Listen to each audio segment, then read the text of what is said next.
Questions orales. The honourable member from Regina Capel.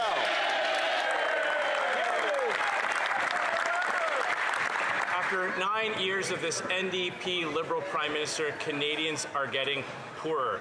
His inflationary deficits are pushing up inflation and interest rates. That's because when the Prime Minister goes into the markets and borrows billions and billions to fund his spending spree, that bids up the interest rates for everyone else. And a new report from the Bank of Canada is shocking. Average mortgage payments will rise by more than 20% in the next couple of years. Where the heck are Canadian families supposed to come up with an extra few $100s just to pay higher mortgage payments for the homes they already own? I'm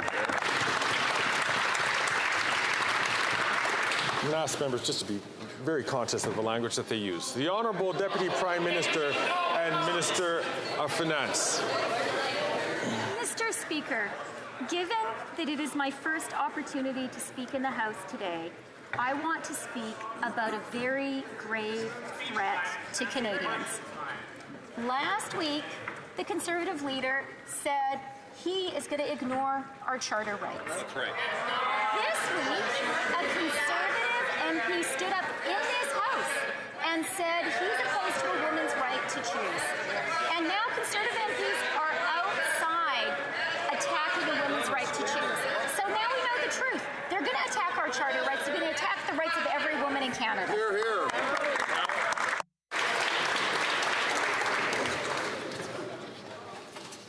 Thank you, colleagues, and certainly we all want to hear the member from Regina Capel. I'll ask the member from New Brunswick Southwest, who is a respected member in this House, to please to hold back until he has his voice.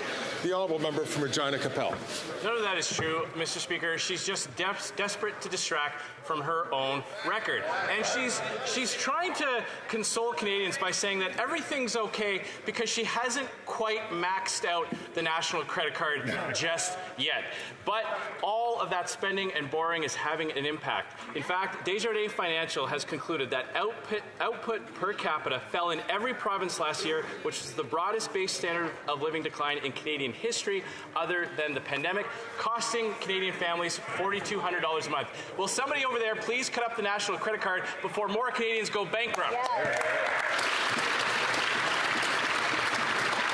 Again, I'm going to ask all members to please to only take the floor, and I'll ask the honourable member from Orleans, who is also another respected member of the House, to please only take the floor when she is addressed.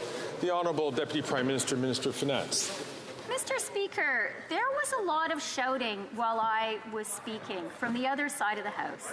And that is because they are afraid that Canadians are starting to understand their real plan. Canadians have seen they hang out with white supremacists and don't disavow them. Canadians have seen they are getting ready to tear up the Charter of Rights. And now we know the first right they're going to attack, a woman's right to choose, just like the far right has done south of the border. But we will not let them. Hear, hear.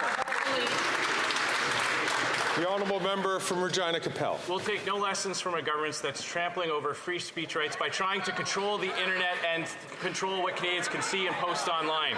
But, Mr. Speaker, for random Liberals hoping that when the outgoing Prime Minister finally leaves, a new Liberal leader will rescue them, they're about to be sorely disappointed. Mark Carbon Tax Carney continued his Liberal leadership campaign in the Senate yesterday, where he pushed the same radical agenda, endorsed the current Prime Minister's carbon tax, and couldn't come up with even a penny to cut in wasteful spending. If Mark Carbon Tax Carney won't do it, the current Prime Minister won't do it, will somebody over there axe the tax and fix the budget? The Honourable Deputy Prime Minister and Minister of Finance. Mr. Speaker, I am really delighted to hear the Conservative House Leader talk about the rights of Canadians and how important they are. I'm a woman, I'm a mother, and let me tell you what the most fundamental right of every woman and girl in Canada is. The right to control your own body. It is time for the Conservatives to stand up and clearly say, are they going to defend a woman's right to choose? Because what we're hearing from them is they want to end it. Tweet that.